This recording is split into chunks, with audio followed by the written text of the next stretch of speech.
Hi and welcome to another story, and today we have part 4 of Best Friends by Jacqueline Wilson, continuing from chapter 5. We got lost on the way to the railway station. Alice thought it was quite near her granny's church because she'd heard trains rumbling past when she was supposed to be praying. I was pretty sure she was wrong, but it didn't seem the right time to have an argument, so we walked all the way to the church. "What have your granny spots us?" I said. "Silly, she's back at my house having our barbecue," said Alice. "She went to church this morning. I think it shut up in the afternoon." The church wasn't shut up. There were crowds of people chatting and posing for photographs all over the lawn. The ladies flouncing in bright flowery dresses and fancy hats. The men fidgeting in suits and tight shirt collars. "Is it a wedding?" I asked. Then I saw a plump lady in pink chiffon, looking like a very large meringue. She was holding a baby in a white frilly nightie. "Oh, I get it, a christening."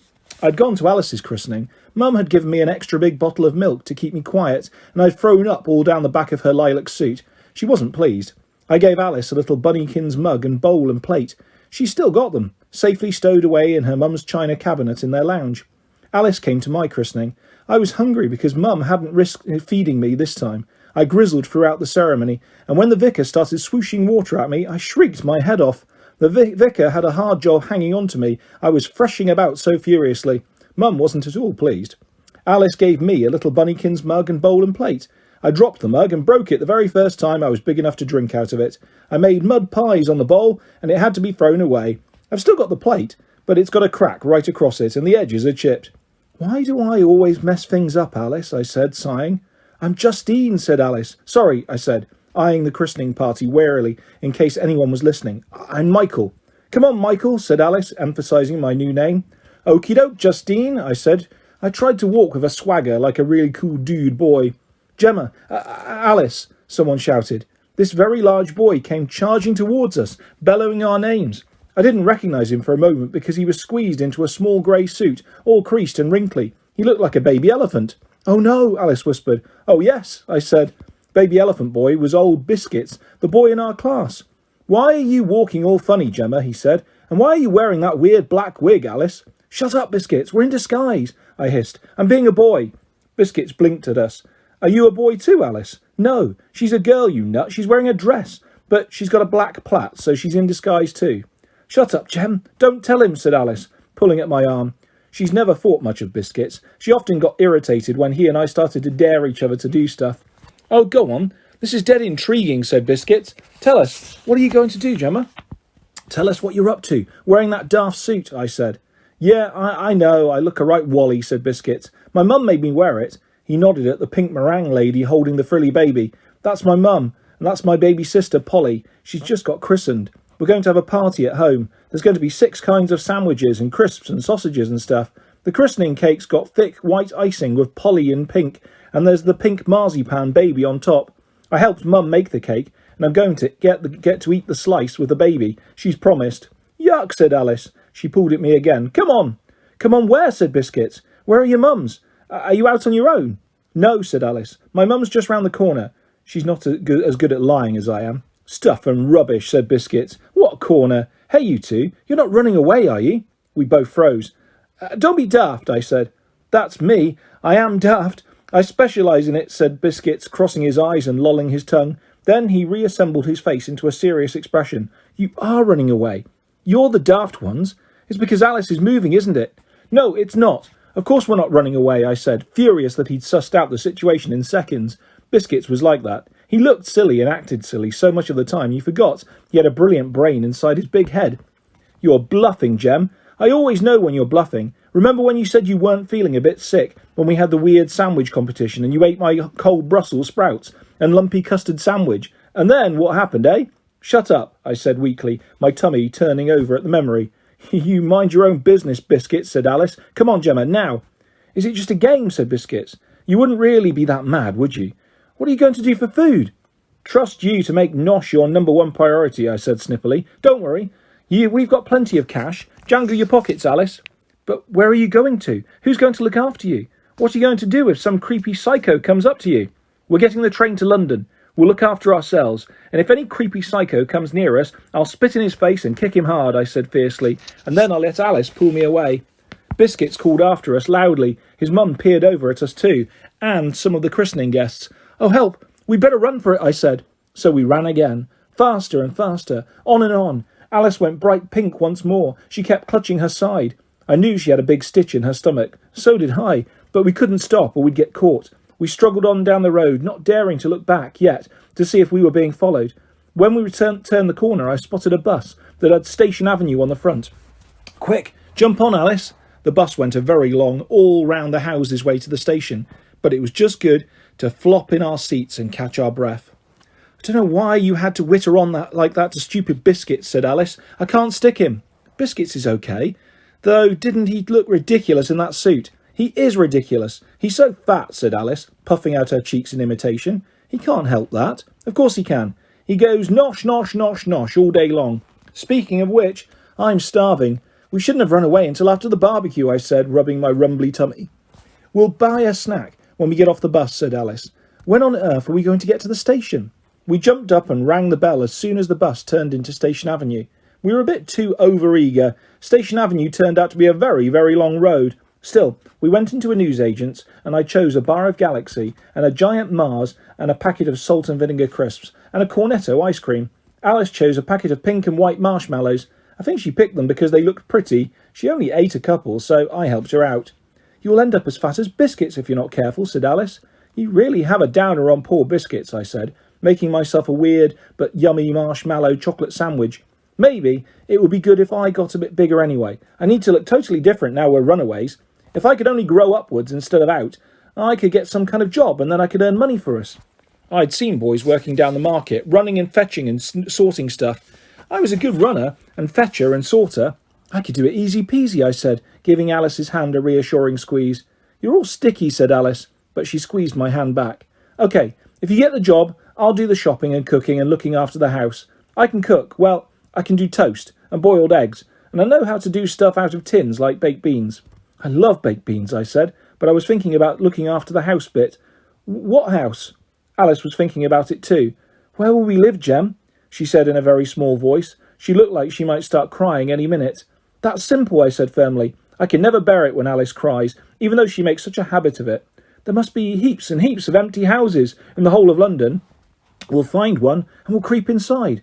I'll climb through a window. You know I'm good at climbing. We'll clean our house and make it all cosy, our own place, like when we were little and we used to make those cardboard box houses in the garden, remember? Right, said Alice, though tears were starting to trickle down her face. We both knew it wasn't right at all. We weren't like little 5-year-olds playing with plastic teapots and sets and teddies and Barbies.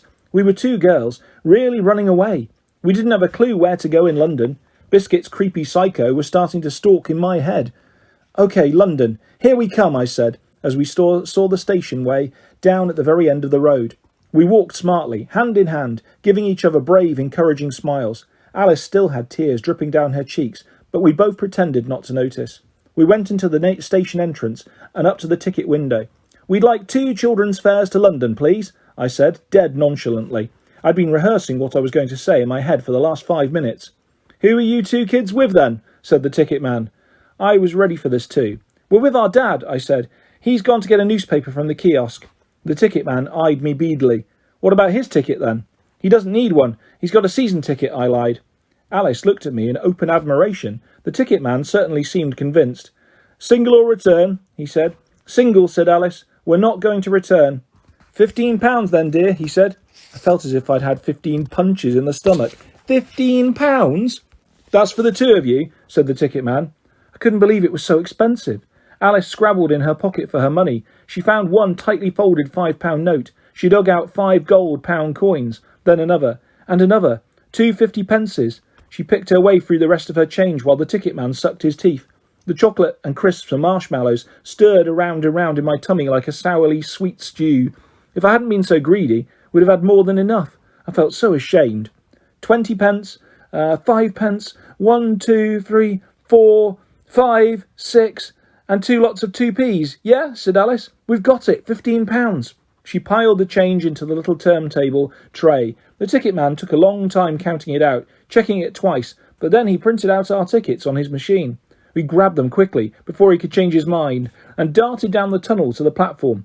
It was a long, echoey tunnel, so I let out a whoop. It went whoop, whoop, whoop, all around us, as if 50 gemmers were whooping in a wild chorus. Shh, Alice hissed.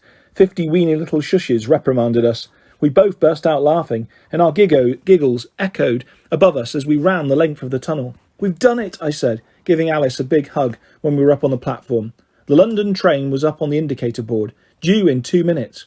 We've really done it. London, here we come. We hadn't done it at all. We didn't get to London. We heard shouting coming from the car park behind the platform. We saw a taxi, and my mum and dad and Alice's mum and dad were jumping out of it. They waved their arms, calling our names. Oh, help, I said, clutching Alice. Quick, let's run. We had nowhere to run. We were trapped on the platform. I saw the London train approaching in the far distance. Oh, come on, train, please. I willed it to fast forward so we could leap on board and rush off to our new life in London. But it was still toy train size, and the parents were starting to run up the platform.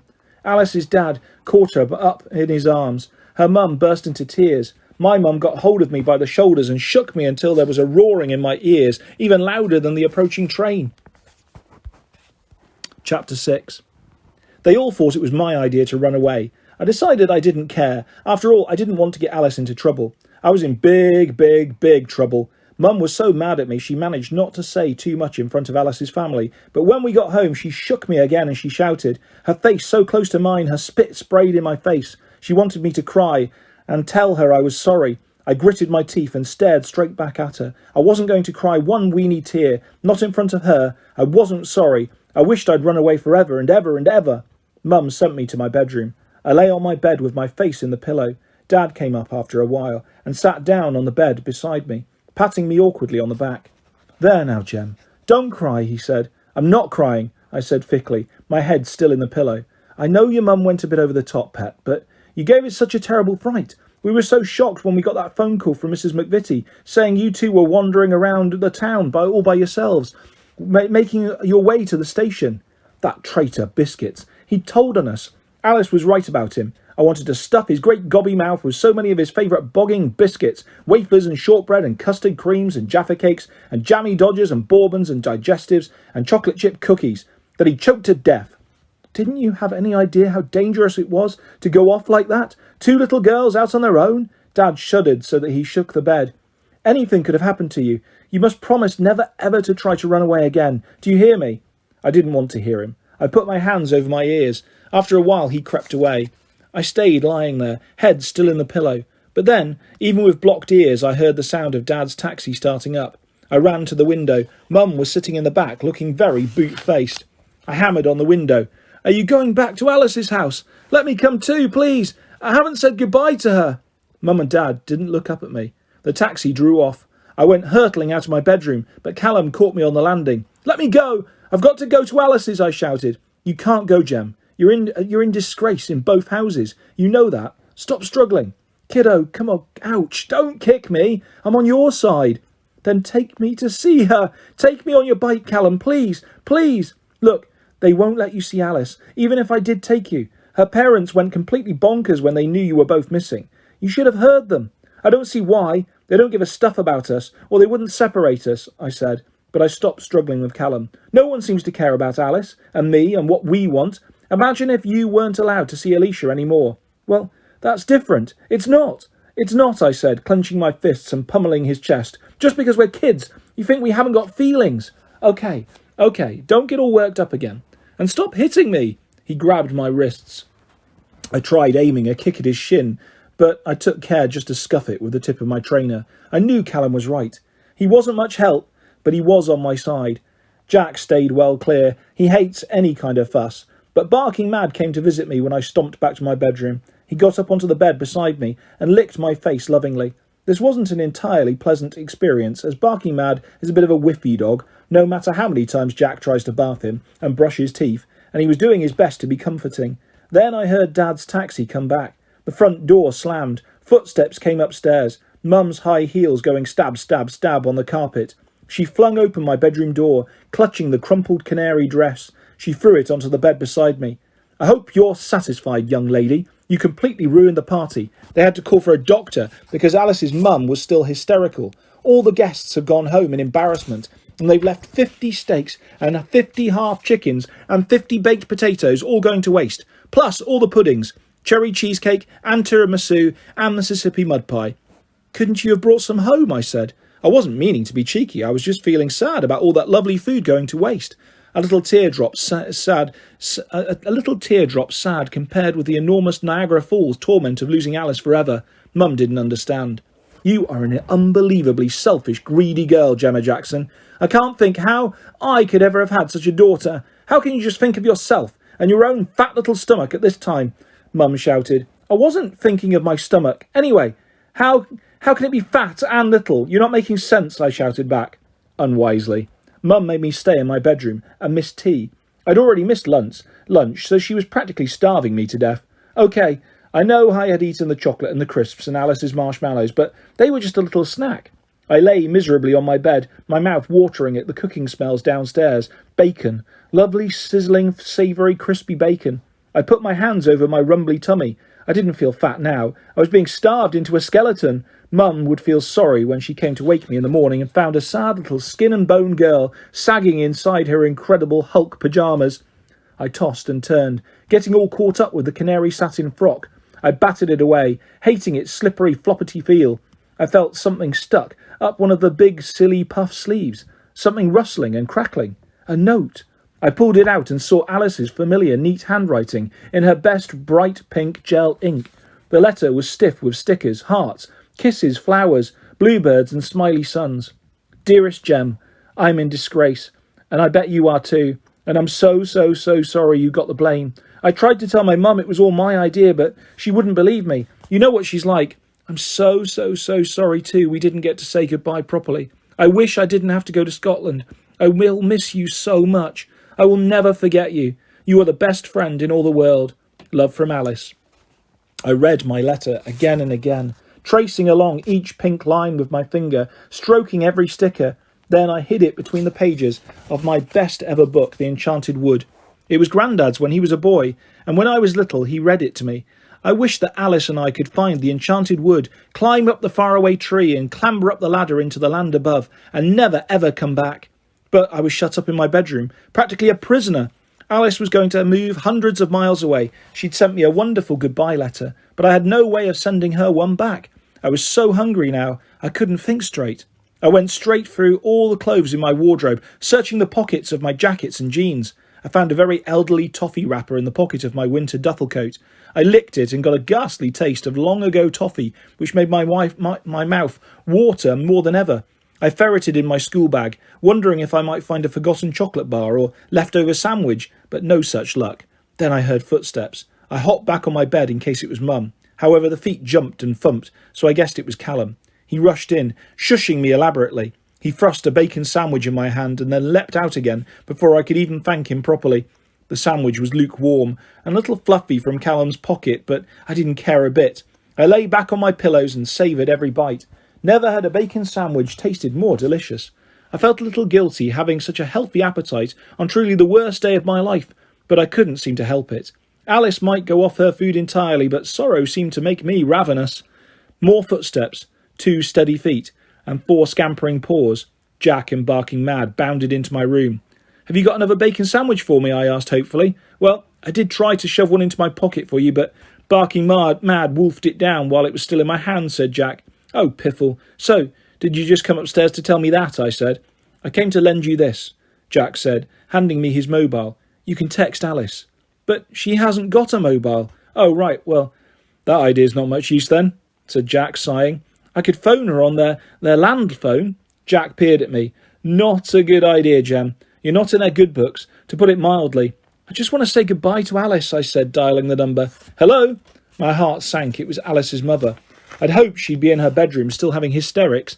I knew I didn't stand a chance now. She'd slam the phone down the minute she heard my voice. My voice. I took a deep breath, put my fingers over my mouth to muffle things, and then said in the silliest, snobbiest, poshest voice ever, Oh, good evening, Mrs. Barlow. So sorry to disturb you. Jack stared at me, eyebrows knitted, lips skewed in a question mark. Even barking mad stopped panting and looked at me, puzzled. Who is this? Said Auntie Karen. It's Francesca Gilmore Brown, I said. Francesca Gilmore Brown is a total pain of a girl who's in Alice's ballet class. I used to go to ballet too, but I got a bit bored and started messing about, and the teacher said I'd have to stop going to classes unless I took it seriously. So I stopped because I couldn't possibly take that prancing around seriously. I'd hoped Alice would leave too, but she actually liked ballet, especially as she'd been picked for the end-of-term concert and was all set to wear a sparkly pink tutu and a bit to be a sugar plum. Francesca Gilmore Brown was a sugar plum too. She certainly acted in a sugary, plummy way. She didn't half get on my nerves. She got on Alice's nerves too, but Auntie Karen was dead impressed that a posh rich girl like Francesca wanted to be Alice's friend. She couldn't see that this was never ever going to happen. "I'm Alice's friend." "Oh, Francesca," said Auntie Karen in a silly, simpery out sort of way. "Could you speak up a bit, dear? Your voice is a bit muffled." I kept my fingers over my mouth. "I've just heard that Alice is moving to Scotland. Could I possibly say goodbye to her?" "Could you say goodbye?" "Well, Alice is actually up in her bedroom because, well, never mind, dear. Of course you can say goodbye." I heard her calling Alice, telling her to come to the phone. I waited. Then I heard Alice in the background shouting, "Is it Gemma?" "No, it is not Gemma. You know perfectly well she's in disgrace." "No, Alice, it's Francesca." "Who?" said Alice. "Darling," Auntie Karen sighed, "Francesca Gilmore Brown, the nice little girl from your ballet class." "Oh, her," Alice muttered. "I don't want to talk to her." "Shh, she'll hear. Don't be so silly. Of course you want to talk to Francesca." I heard a jangle of gold bangle as she handed over the phone. Then Alice was talking to me. "Hello, Francesca," she said unenthusiastically. "It's not silly old Francesca. It's me," I whispered. "Oh," Alice squealed.